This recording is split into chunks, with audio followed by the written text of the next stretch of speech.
Meus irmãos, minhas irmãs, a paz do Senhor. Mais uma vez estamos aqui através do canal EBD em Ação para mais uma videoaula.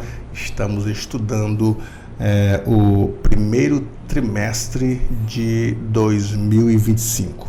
E hoje nós vamos estudar a terceira aula, terceira lição, que será estudada no dia 19 de janeiro de 2023. O título desta lição é A Encarnação do Verbo. E o texto áureo está em João 1,14. E o Verbo se fez carne e habitou entre nós, e vimos a sua glória como a glória do unigênito do Pai, cheio de graça e de verdade. A verdade prática, a vinda do Filho de Deus em forma humana, é um fato presenciado por muitas testemunhas. Por isso, a negação da sua historicidade não se sustenta.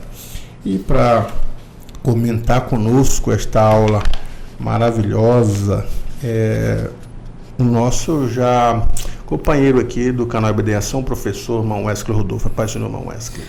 Paz do Senhor, pastor Gesiel, a paz do Senhor, assinantes do canal EBD em Ação. É uma alegria poder estar aqui mais uma vez para juntos meditarmos em uma lição bíblica. E nessa feita, uma lição muito importante, visto que vamos estudar sobre a encarnação do Verbo. Então, que Deus em Cristo continue abençoando você que de algum lugar do mundo se junta a nós agora para juntos aprendermos sobre esse importante tema, a encarnação do Verbo.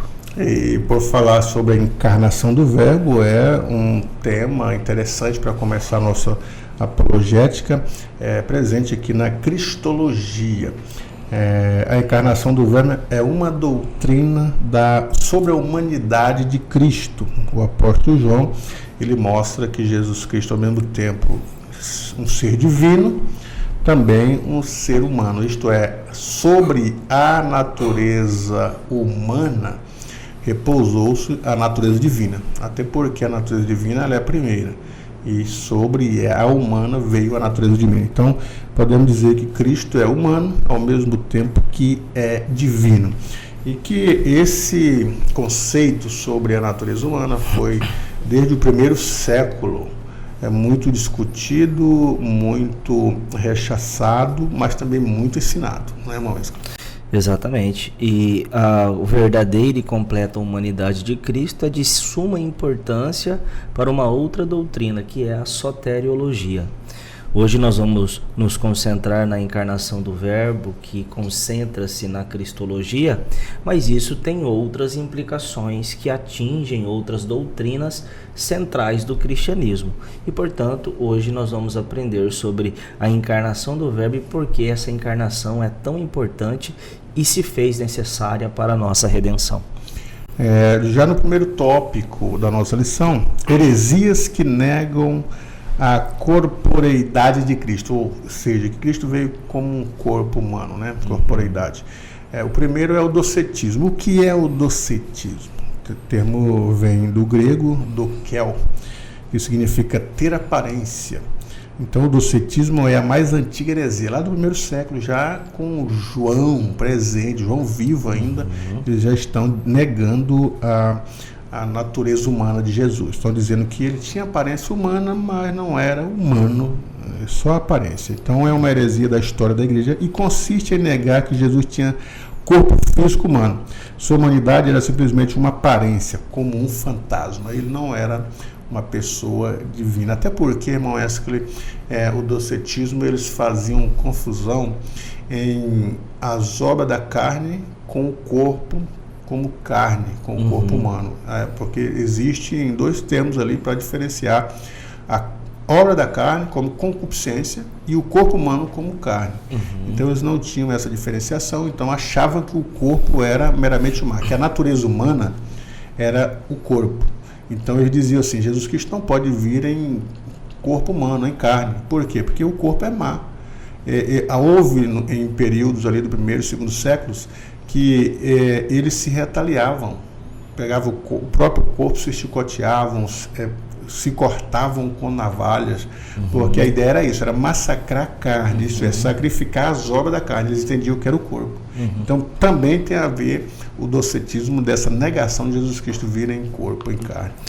O docetismo é uma doutrina que começa, né, um ensinamento, uma heresia, por assim dizer, ali do final do primeiro século para o comecinho do segundo. O senhor fez muito bem em apontar que João ainda estava vivo, né, nesse período em que essa formulação acerca da humanidade de Cristo ela acontece, e ela aponta exatamente para essa questão de que Jesus ele só aparentava ter um corpo humano, mas não tinha um corpo humano verdadeiro. Ele não era, portanto, homem, muito por conta dessa concepção das religiões de mistério, que depois ainda vai dar mais corpo a também uma famosa heresia, o famigerado gnosticismo, né? Que também considerava a matéria completamente má, o espírito essencialmente bom, mas a carne era corrupta, e portanto toda a carne é matéria e a matéria é má. E aí então, para que pudesse então asseverar que Jesus era de fato um ser especial, ele não teria vindo em carne, em corpo mesmo, realmente. Tudo isso para afirmar essa questão da matéria sendo completamente má. Porém, isso tem implicações muito sérias. E a igreja já tratou desde cedo de combater essa heresia. Por exemplo, a gente vai ver com um pouco mais de detalhes, um pouco mais à frente, mas João, quando escreve o seu evangelho, ele escreve afirmando essa verdade. O verbo que se fez carne habitou entre nós e vimos a sua glória como a glória do unigênito do Pai. Ele vai dizer também lá na sua epístola que qualquer espírito que não afirma que Jesus veio em carne, esse espírito não é de Deus. Por quê? Porque a encarnação de Jesus é um tema central para a cristologia e também para a soteriologia. Então, o docetismo, o gnosticismo, posteriormente ao docetismo, a heresia mais antiga, mas depois outras heresias, inclusive o docetismo não fala somente sobre a natureza de Cristo. Existem muitas outros temas que eles discordam, mas esse é o principal por causa da nossa aula de hoje. Então acreditavam que o corpo é má, e hoje a gente tem muitas dessas ideias. Muitas pessoas pensam que eu devo jejuar para quebrar o corpo, que é um corpo má, orar 7, 8 horas de joelhos para poder ter o corpo massacrado, sacrificar as obras da carne. Não, a Bíblia diz que você deve cuidar do seu corpo. O corpo ele é templo e morada do Espírito de Deus. E a Bíblia diz assim: quem destruir o templo e morada do Espírito de Deus, Deus o destruirá. Então há um cuidado com o corpo, um cuidado com o comer, um cuidado com o beber, com a saúde. A gente tem que preservar isso é bíblico. Agora, as obras da carne, meramente, as concupiscências, os apetites carnais exagerados que estão dentro da alma, são diferentes da própria natureza humana. Então, por isso, um dos fatores era esse, negar a natureza humana de Jesus Cristo, que Jesus simplesmente se parecia com um ser humano, mas não era um ser humano. Agora, quando olhamos pela Bíblia, o Evangelho deixa isso muito claro. Quando Jesus esteve perante amigos como Zacarias e Isabel, percebe-se ali em Lucas 1 e 5 a natureza humana real. José e Maria eram os pais de Jesus, os vizinhos e primos de Jesus, os pastores, Simeão e Ana falaram sobre isso. Então, isso sem contar o relato sagrado da sua infância. Ele teve infância, enfoca o seu desenvolvimento físico. Jesus se desenvolveu fisicamente, intelectualmente, espiritualmente, crescia em sabedoria, crescia em graça, o corpo físico crescendo. Então, 100% homem.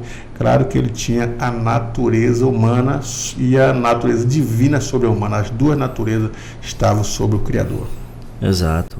Portanto, ele é verdadeiro homem e verdadeiro Deus. Alguns não gostam da expressão que o pastor Gesiel utilizou aí, dizer que Jesus era 100% homem. Até uma discussão, né, que gira em torno aí da academia com relação a isso, mas é importante dizer que Jesus era de fato 100% homem.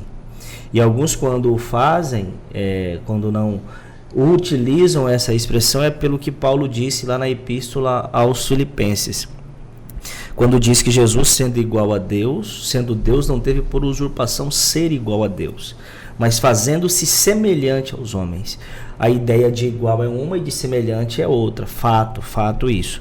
Porém, a semelhança que Jesus se fez de homem ali, fazendo-se semelhante a nós, não significa dizer que ele não tenha sido 100% homem, porque foi. Eu até gosto da expressão que o Miller de Erickson ele utiliza na sua teologia sistemática, onde ele aponta Jesus sendo um verdadeiro humano. Ele diz assim: Jesus ele não é humano como nós somos. Na verdade, Jesus ele é mais humano do que nós. Porque se tem uma coisa que maculou a nossa humanidade plena, foi o pecado.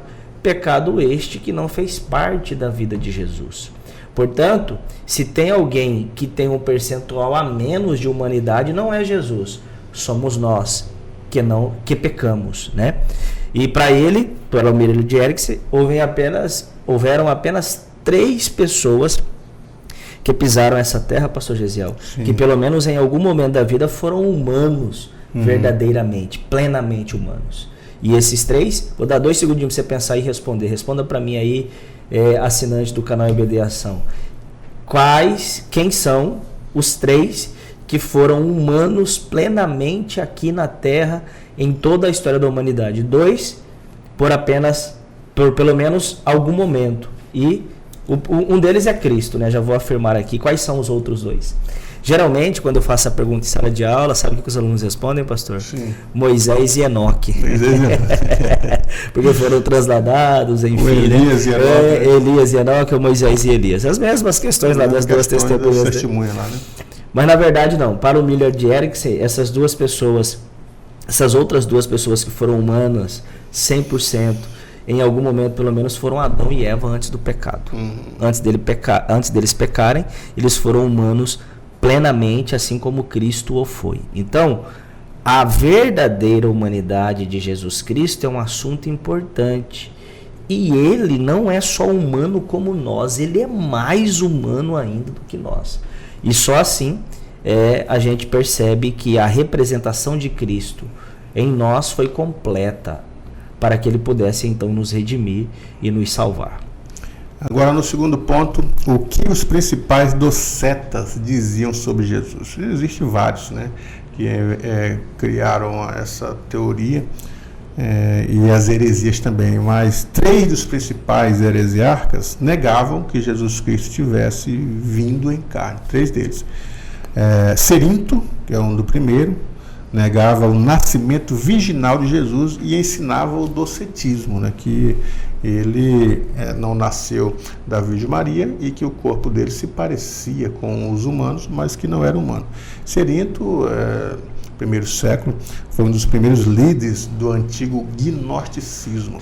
Ele foi um dos principais representantes, né, conhecido pelas suas heresias e pelos primeiros cristãos ali do primeiro século. Ele era bem conhecido porque pregava, ensinava e até escrevia sobre o ensinamento as suas interpretações. Cerinto, ele morre no século II, era um teólogo, era um físico, era de Antioquia, e que também teve essa influência em negar a divindade de Cristo. Na interpretação dele, Jesus veio no momento do seu batismo ali, saiu um pouco, mas não tinha, sempre se manifestando como alguém que não nasceu da carne humana. Era essa a interpretação dele, assim: Jesus Cristo se apresentava em certos momentos, as pessoas viam, mas que não havia tido um nascimento de uma mulher, fruto de um nascimento humano. E isso era a negação de Cerinto. E tem outros também, como Saturnino, principal representante do gnosticismo, principalmente o gnosticismo sírio. Ele havia nascido ali no ano 125 depois de Cristo, e esse Saturnino também ensinava que Cristo não nasceu. E Marcião, que é um dos mais contundentes aí, né? Marcião, ele escreveu já na época de Orígenes. Houve um grande debate entre um dos pais da igreja chamado Orígenes, e Orígenes escreveu um livro, nós temos até aqui na biblioteca, ele faz parte da patrística, O nome do livro é Contra Marcião, porque Marcião escreveu sobre as naturezas de Cristo, desclassificando Jesus como um ser humano perfeito, dizendo que só tinha aparência, que Cristo tinha um corpo parecido com os humanos, mas não era um corpo humano. E além dos livros grandes que ele escreve, dos seus ensinos que disseminaram nesse primeiro século, Orígenes combateu, então, dentro da teologia, mostrando os pontos principais na Bíblia, que Cristo, sim, era ser humano, 100% homem, natureza humana divina perfeita. Então ele escreve um livro chamado Contra Marcião. Você pode adquirir o livro, você vai ler as principais heresias deste primeiro e segundo século. Uhum. Exatamente. E o Cerinto aí é contemporâneo do apóstolo João, inclusive, né? Sim. Mostrando que, de fato, essas heresias, elas surgem ainda no berço do cristianismo no primeiro século e vai. Mas a gente vai verificar aqui ainda e observar que isso não ficou só no primeiro século, muito embora se tenha feito, né, alguns concílios e a discussão girava em torno dessa questão das duas naturezas de Cristo e também da sua humanidade, mas ainda hoje surgem alguns pensamentos docetistas para tentar ali de alguma maneira diminuir a humanidade de Cristo. E quando as pessoas fazem isso, elas pensam que estão fazendo para dar maior atenção à divindade de Cristo e que a humanidade de Cristo poderia diminuir, quem sabe, essa divindade. No entanto, é nisso que a grandeza de Deus é demonstrada e o seu pleno amor. Como Paulo, por exemplo, utiliza lá para falar mais uma vez de Filipenses, a palavra que Paulo utiliza é kenosis, o esvaziamento de Cristo, né? O esvaziamento do verbo, o esvaziamento de Deus para se tornar carne, para se fazer carne, gente como a gente, andar como a gente, tocar em pessoas e por aí vai. Isso é muito importante, demonstra a grandeza e a grande humildade de Cristo e o grande amor dele em querer fazer parte dessa humanidade que de fato tem as suas limitações e ao mesmo tempo demonstra aí o grande apreço de Deus por essa criação do próprio Deus. Eu falando aqui de Marcião, né, ele fundou então a doutrina do marcionismo. Então ele dizia que havia dois deuses, um Deus distinto no Antigo Testamento e um Deus distinto no Novo Testamento. Foi excomungado, né, pela Igreja Católica por causa das suas heresias. Tertuliano combateu também sobre ele, porque ele também é contemporâneo, né, de 160, mais ou menos ali, de 85 a 160, e Tertuliano é mais um pouco para frente, 185. Então ele foi combatido pelos pais da igreja. Muitos livros foram escritos por Marcião, como eu disse a princípio, combatido por Orígenes, combatido por Tertuliano e pelos próprios discípulos de João. O discípulo de João, Policarpo e entre outros, já lidava com essa dificuldade desses hereges tentando perturbar a mente da igreja em não aceitar a divindade de Cristo ou a humanidade, que era o principal ponto deles ali, discutir que Cristo não era humano. Então, se Cristo não é humano, vai implicar em várias coisas: o nascimento virginal, o sofrimento, a morte, a ressurreição. Então aí começa a complicar a relação de Cristo com o seu propósito sacrificial. Nesse segundo tópico, a afirmação apostólica da corporeidade de Jesus, o que era desde o princípio. Então já vemos aqui nos evangelhos de Mateus, Marcos e Lucas, que são denominados evangelhos sinóticos, isto é, de uma mesma sinopse, de uma mesma visão, do mesmo ângulo.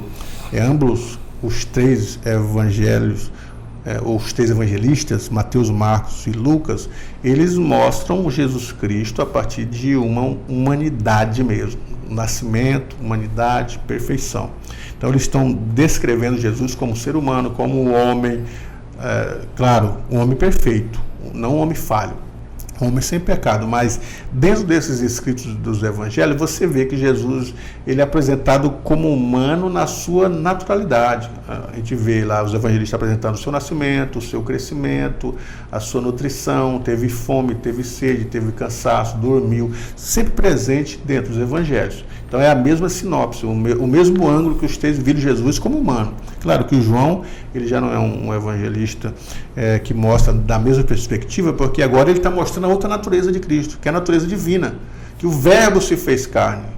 E aqui a gente vai ver o que João apresenta, a divindade do Mestre. O eu sou é apresentado ali, o eu sou que é traduzido como tetragrama, né, da palavra Jeová. Então a preocupação de João é mostrar a natureza divina, enquanto os demais apresentam a natureza humana como um ser humano perfeito. Principalmente Lucas apresenta um ser humano perfeito em Jesus. Exatamente, Lucas ele faz esse apontamento de Jesus Cristo como sendo o homem perfeito. Essa é a ênfase de Lucas no seu evangelho.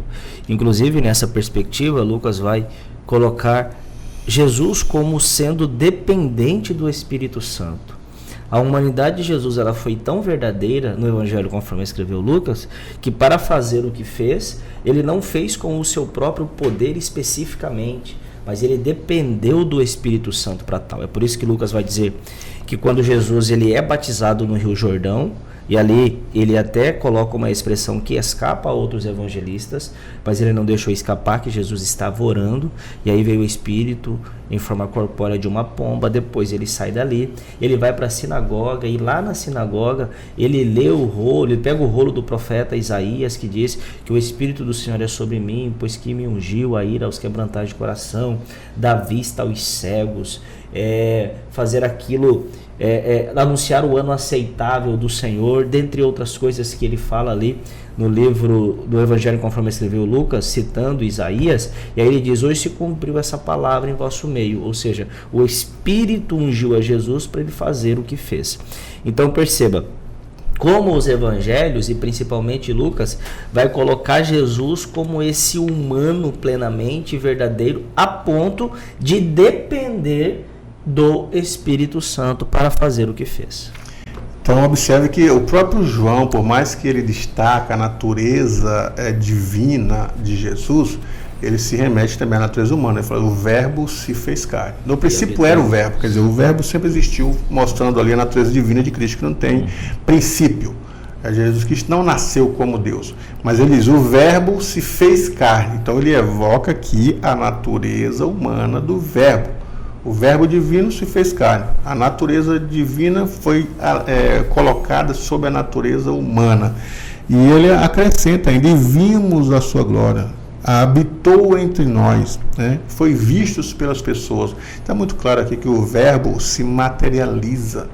E ele se materializando está entre as pessoas. Entre as pessoas ele é totalmente humano ali, interagindo contra elas, ou interagindo com ela, as pessoas.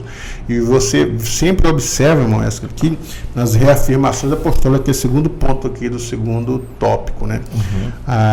O apóstolo reitera que a afirmação na introdução do Evangelho: o que vimos com nossos olhos, o que temos contemplado, e as nossas mãos tocaram a palavra. Ele viu Jesus, ele tocou. O próprio Cristo, ele se faz presente, dizendo para o discípulo, depois de ressuscitar, inclusive: toca aqui, Tomé, coloca as mãos aqui, põe a mão aqui, sou eu mesmo. Atingido pela natureza humana. E as pessoas tiveram contato com Jesus, tanto ele antes da morte quanto depois da morte e a sua ressurreição. Exatamente. Essa reafirmação apostólica ela vai percorrer todo o escrito, né, do Novo Testamento. Como o senhor muito bem apontou, muito embora João tenha escrito seu evangelho com ênfase na divindade de Cristo, ele não abre mão da humanidade também. Ele está dizendo que o Verbo, no princípio era o Verbo estava com Deus e o Verbo era Deus. E aí no versículo 14 ele diz que o verbo se fez carne e habitou entre nós, e vimos a sua glória como a glória do unigênito do Pai. Lá na sua epístola, ele vai dizer aquilo que a gente já disse aqui, que o Espírito que afirma que Jesus não veio em carne, esse Espírito não é de Deus. E perceba que ele está ali fazendo, né, um trocadilho, tanto falando da divindade quanto da humanidade. Mas se alguém ou um espírito afirmar que Jesus é Deus, mas não é humano também, esse espírito não é de Deus. Perceba para que patamar João coloca essa questão da humanidade de Cristo, até para testar espíritos, se eles são da parte de Deus ou não. Exatamente. Nesse terceiro ponto aqui do segundo tópico, uma crença herética, está dizendo que esse tipo de crença de negar a divindade ou a humanidade é uma crença herética. Alguns acreditam que ele é humano, mas não é divino. Crença herética. Ou que ele é divino, mas não é humano. Outra heresia. Então, Cerinto, né, que era contemporâneo de João, era da cidade de Éfeso, o docetismo ali. Então, os escritos de João, tanto os evangelhos, as cartas e o Apocalipse, foram produzidos nesse primeiro século. Nessa época, o docetismo já se difundia entre os cristãos. Já havia a discussão, desde a época de Paulo, a época de João, a época de Pedro. Pedro também lidou com esse tipo de pessoas. E já vem sendo discutida essa encarnação, essa negação da encarnação do verbo de Jesus. Então, essa é uma gravidade. Por que é uma gravidade?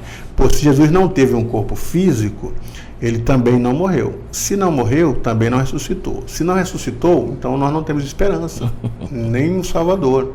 Então ele não nos salvou, não temos esperança e não temos salvação. Então, por essa razão, o apóstolo João foi bem contundente em dizer assim: o expoente de tal crença são chamados enganadores. Paulo também, aos Coríntios, ele faz uma defesa da ressurreição, falando sobre isso, né? Paulo vai até mais além, mas Cristo ressuscitou e foi visto pelos cristãos, por mais de 500, ele fala, dos quais ainda estão vivos, que são as testemunhas oculares. Então, há uma realidade nisso, que Cristo se fez carne, era homem sim, na sua essência, Deus também na sua divindade, mas que se submeteu a todas as questões da humanidade. Inclusive, o texto lá dos evangelhos fala o sofrimento de Jesus sobre as mãos de Pilatos. Sofreu, se submeteu, 100% homem, todavia sem pecado, como disse o escritor aos Hebreus. Exato, e eles não são só enganadores, mas também são enganados. Eles são enganados com essa doutrina docetista de que Jesus não teve um corpo humano e apenas uma aparência. Os apóstolos já foram contundentes lá na sua época para combater essa heresia, porque isso compromete, sem dúvida nenhuma, o cristianismo como um todo. Toda a cristologia e toda a soterologia fica comprometida caso Jesus não tenha vindo em carne, como a Sagrada Escritura afirma. Agora, se o docetismo tivesse sido aderido pela igreja, pelos muitos concílios que tiveram, isso estaria sendo comprometido, e isso comprometeria exatamente essa representação de Cristo em nós. Por quê? Porque o docetismo, ele coloca uma barreira entre nós e Deus. O que a humanidade de Cristo ela nos proporciona é exatamente essa ligação entre Deus e os homens, pelo Cristo que foi verdadeiramente humano e divino. Se Cristo não foi verdadeiramente humano, há uma barreira ainda entre nós e Deus. E por isso a igreja, os apóstolos, foram contundentes em combater essa heresia. Agora, no terceiro tópico da nossa lição, como essas heresias se revelam hoje? De que forma? Primeiro, quanto ao nascimento virginal de Jesus. Há movimentos que negam o nascimento virginal de Jesus. Isso perambulou aí pelo primeiro século, quinto século, chegou até no século XIX. E há movimentos que negam o nascimento virginal de Jesus, como os Mormons. Os Mormons é conhecido como a Igreja de Jesus Cristo dos Santos dos Últimos Dias. Negam o nascimento virginal de Jesus. Fala que o Espírito não estava sobre ele no momento da sua concepção. A Igreja da Unificação também negam e ensinam que ele não foi gerado pelo Espírito. Então, negar a concepção e o nascimento virginal de Jesus é uma das marcas desses movimentos, que é decorrente aí do docetismo.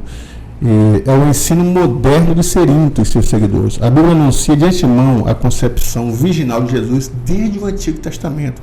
Pega Isaías, o nascimento de Jesus, está descrito em Isaías, e seu cumprimento histórico no Novo Testamento.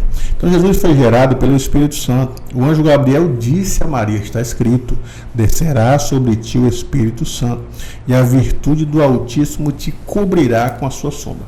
Mas negar o nascimento de Jesus gerado pelo Espírito é negar sua divindade. É negar sua divindade, e isso tem implicações. Por quê?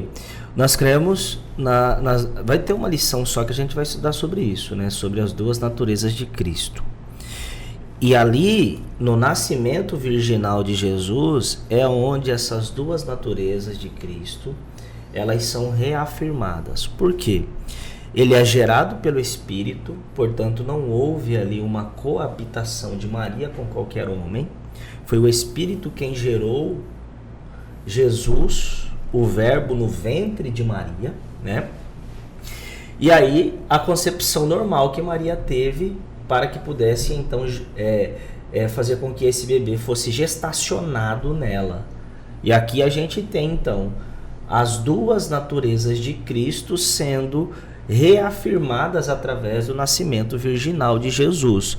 Ele é concebido pelo Espírito Santo, ele não dependeu de uma coabitação natural entre homem e mulher, isso aponta para a sua natureza divina, e a sua gestação normal e humana, que aponta para a sua natureza divina. E, portanto, negar a concepção, o nascimento virginal de Jesus faz parte dessa doutrina que nega a sua verdadeira humanidade. Só que aí, isso vai negar não só a humanidade, como também a divindade de Cristo, como bem apontou o pastor Gesiel. E quanto à morte e à ressurreição de Cristo, o heresiarca gnóstico do Egito, né, Basílides, negava a crucificação de Cristo. Dizia que Simão, o sirineu, transfigurou-se e foi equivocadamente crucificado. E que o populacho, né, o tomou por Jesus. Assim sendo, Cristo apenas presenciou a crucificação de Simão, seu suposto sósia. O Alcorão, o livro sagrado dos muçulmanos e sua principal fonte de autoridade espiritual, declara que o Senhor Jesus não foi crucificado e que tudo não passou de uma simulação. Então, nas notas explicativas de rodapé nas edições do Alcorão, eles afirmam que um sósia de Jesus foi levado à cruz. Então, isso não se parece com as heresias de Basílides. A ideia de Basílides está presente, até porque as ideias de Basílides é primeira do que as ideias do Alcorão. Então, essa doutrina contraria todo o pensamento bíblico e os fatos históricos. A Bíblia ensina que Jesus morreu e ressuscitou dentre os mortos. Então, ali, observe bem, se negarmos, ou como eles negam, a morte de Cristo e a sua ressurreição, nega também a vitória de Cristo, porque o apóstolo Paulo diz assim, que quando Cristo morre e ressuscita, ele pergunta, onde está o inferno a tua força? Onde está o inferno a tua vitória? Então ali é uma vitória de Cristo sobre a morte e sobre o inferno, nos dando a vitória através da sua ressurreição. Se negarmos que Jesus Cristo ressuscitou, então você não tem vitória. Então não teremos ressurreição e nem teremos esperança. Então por isso que se torna uma heresia, porque a Bíblia coloca claramente a morte e a ressurreição de Cristo como um fato preponderante na nossa vitória, principalmente sobre o inferno, sobre o pecado e sobre a morte. Isso é tão importante que o apóstolo Paulo, lá também no berço do cristianismo, quando os gregos eles pediam sabedoria e os judeus eles pediam um sinal. E Paulo dizia assim, muito embora os gregos pedem sabedoria e os judeus pedem sinal, nós pregamos a Cristo. E como ele pregava a Cristo? E este crucificado. Porque a crucificação é importantíssima para a cristologia e para a soteriologia. Ou seja, eles estão pregando um Cristo que, muito embora fosse loucura para os gregos, fosse escândalo para os judeus, a mensagem da cruz ela era completamente desprovida de qualquer conceito que pudesse fazer sentido na mente das pessoas do primeiro século. Eles poderiam ter pregado qualquer outra mensagem, mas a mensagem poderosa que fez com que a igreja expandisse e crescesse foi a da morte e da ressurreição de Jesus Cristo. O que essas doutrinas tentam negar? Se negam a verdadeira humanidade, negam também a morte e a ressurreição de Jesus Cristo. Isso por si só traz implicações sérias aí para a nossa redenção. Então nós vemos aqui que quanto à morte, quanto à ressurreição, quanto o nascimento virginal de Jesus, tudo a Bíblia coloca com qualidade, com clareza, o que fazem as heresias de fato distorcer dos ensinos bíblicos, tornando então uma heresia, né? Negar o que a Bíblia afirma. E existem escritos apócrifos que negam a crucificação ou a ressurreição corporal de Cristo, né? O mesmo, a gente vê em alguns detalhes, né? Irineu, desde Irineu nós aprendemos que ele combateu essas heresias, principalmente as heresias de Basílides, que a lição coloca, que negou que Jesus realmente sofresse na cruz, na via dolorosa. Jesus entregou a sua cruz a Simão, como nós já falamos aqui, e que ele emprestou a sua própria forma e que foi crucificado como se fosse Jesus, o próprio Simão, mas que não era Jesus. O povo é quem fez de Simão, dizendo que ele era o Cristo, enquanto que o verdadeiro Jesus de pé estava visível, olhando, né? Os escritos dele. Nós temos vários livros apócrifos da época que são heresias, tanto os escritos de Basílides, os escritos de Marcião e tantos outros que poderíamos citar aqui, mas não é o caso, para não ficar muito grande aqui a nossa aula. Então, negar isso se torna, então, uma heresia. E já caminhando para o final da nossa lição, Maestra, aqui no terceiro ponto do terceiro tópico, a confirmação histórica. A confirmação bíblica e histórica da morte de Jesus é fato incontestável. A história prova isso. Se a gente não quiser ir para os evangelhos, vamos para a história. Hoje é tema de estudos acadêmicos sobre os Jesus históricos, os livros sobre Jesus histórico, porque a história vai confirmar que houve. A história confirma isso, que houve alguém chamado Jesus, que morreu, sim, que foi crucificado, sim. Então a história, ela é um ponto, e quando nós não queremos a teologia bíblica, vamos nos apegar à teologia histórica, que é uma outra ferramenta de suma importância a aprender sobre a história. Os historiadores não cristãos, os historiadores judeus, os historiadores romanos, atestaram a morte de Cristo. Se você pegar muitos historiadores que eram de Roma, eles vão falar sobre isso. Flávio José foi um historiador judeu, 37 até 100 depois de Cristo, aproximadamente. Ele disse: acusaram-no perante Pilato, e este ordenou que o crucificasse. Os que haviam amado durante a sua vida não abandonaram depois da morte. Então o historiador Flávio José está contando a história e relatos de que houve de fato uma crucificação de alguém chamado Jesus. Há um outro historiador também muito conhecido, de quem pesquisa a história, Tácito, 55 a 160 depois de Cristo. Ele escreveu: aquele de quem levava o nome Cristo foi executado no reinado de Tibério pelo procurador Pôncio Pilato. Então aqui a história confirmando que de fato houve alguém crucificado por nome de Jesus. E a Bíblia declara que Jesus, depois de ter padecido, se apresentou vivo, com muitas provas infalíveis. E Paulo diz assim, muito na época de Paulo: mais de 500 irmãos viram ele vivo, ressurreto, e muitos dos quais estavam vivos e eram testemunhas oculares vivas, para dizer: eu vi ele, eu contemplei, ressuscitou. Então não adianta os heresiarcas contrapor uma verdade histórica, uma verdade bíblica que é incontestável. Que Jesus viveu, isso é fato, né? Ele tem aí a sua história no espaço-tempo. Ele, portanto, é um personagem histórico. Sendo um personagem histórico, mais uma vez nós voltamos à sua humanidade. Ele tornou-se humano, ele se fez carne. Sim, aquelas pessoas que foram tocadas por Jesus, que também era Deus, as suas mãos eram aquelas mãos comuns como as nossas. Tinha, como diz o Max Lucado, né? Tinha sujeiras debaixo da unha também, por assim dizer. Ele viveu aqui usufruindo de tudo que um humano usufrui e também tendo as necessidades básicas que um humano tem. Isso para nós é da mais alta importância, porque isso nos aponta para a representatividade de Cristo em nós. E isso é uma garantia que nós também teremos uma ressurreição. Isso é uma garantia para nós, que nós teremos sim uma vida eterna em Deus por intermédio de Cristo que se fez carne para nos representar. Então que Deus abençoe a todos, que tenhamos uma excelente aula nesse domingo e que seja edificante e produtiva para todos nós. Já concluindo, estamos finalizando a nossa lição. Então a expressão o verbo se fez carne, Jesus Cristo veio em carne, significa uma resposta aos docetas. Os evangelhos revelam vários atributos característicos do ser humano, Jesus. Ele foi revestido do corpo físico porque o pecado entrou no mundo por um homem. E então, pela justiça de Deus, tinha de ser vencido por um ser humano. Então Jesus se encarnou, fez-se homem, sujeito ao pecado, embora nunca houvesse pecado, e venceu o pecado como homem. Então aqui também demonstra a vitória de Jesus. Se negarmos esta natureza humana, negaremos a vitória de Jesus e não teremos então o perdão de pecados. Então é muito importante estudar sobre essa lição. Você pode continuar pesquisando mais, que tem muito mais coisa para ser pesquisadas aí. E voltaremos na próxima aula, a lição número 4, falando de um assunto também interessante, Deus triuno. Ficaremos por aqui. O que você diz para os nossos inscritos no canal? Se você ainda não é inscrito, você está perdendo tempo.